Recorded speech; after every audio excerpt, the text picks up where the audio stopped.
ఆగండి ఆగండి, గుండె ఆరోగ్యానికి ఎంతో మేలు చేసే ఇంకా ఎన్నో ఔషధ గుణాలు ఉన్న ఈ యొక్క పనికుంటాకు ఫ్రైని ఎలా చేయాలో తెలుసుకుందామా? మరి అలాగైతే వెల్కమ్ టు మన ఇంటి కిచెన్, మనసు నిండే వంటలకి కేర్ ఆఫ్ అడ్రస్. ముందుగా 3 ఎర్రగడ్డలను తీసుకోవాలి. వాటిని శుభ్రంగా పొట్టు తీసి కట్ చేసుకోవాలి.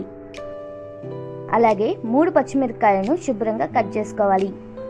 ముందుగా స్టవ్ వెలిగించి ప్యాన్ పెట్టి అందులో 4 టేబుల్ స్పూన్ల నూనెను యాడ్ చేసి నూనె వేడెక్కాక అందులో 1 టేబుల్ స్పూన్ ఆవాలు, జీలకర్ర 1 టేబుల్ స్పూన్, పచ్చిమిర్చి 4-5 కట్ చేసినవి, వెల్లుల్లి 10-15 పొట్టు తీసినవి వేసి ఫ్రై చేయాలి. ఇప్పుడు అందులోకి తరిగిన ఉల్లిపాయలను యాడ్ చేసుకోవాలి.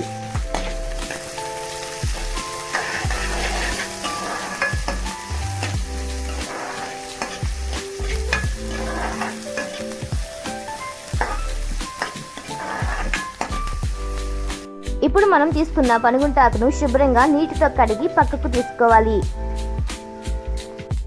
చూస్తున్నారు కదా, ఉల్లిపాయలు అనేది గోల్డెన్ కలర్లోకి వచ్చాక అందులోకి శుభ్రంగా కడిగిన పనిగుంటాకును వేసి ఫ్రై చేస్తూ ఉండాలి. అప్పటి వరకు 50 గ్రాముల పెసరపప్పును తీసుకొని శుభ్రంగా కడిగి ఉడికించాలి. ఇప్పుడు 2 టేబుల్ స్పూన్ల సాల్ట్ను యాడ్ చేయండి. అలాగే మనం ముందుగా ఉడికించి పెట్టుకున్న పెసరపప్పును కూడా యాడ్ చేసి ఫ్రై చేస్తూ ఉండాలి. ఇలా ఫ్రై అవుతూ ఉండగానే అందులోకి 1/2 టేబుల్ స్పూన్ కారం పొడిని యాడ్ చేసుకోవాలి. అలాగే ఇప్పుడు ఇందులోకి ఒక 1/2 టేబుల్ స్పూన్ మిరియాల పొడిని యాడ్ చేసుకోవాలి. ఇలా కారపొడి వేసాక ఒక 5 to 10 మినిట్స్ ఫ్రై చేస్తే సరిపోతుంది.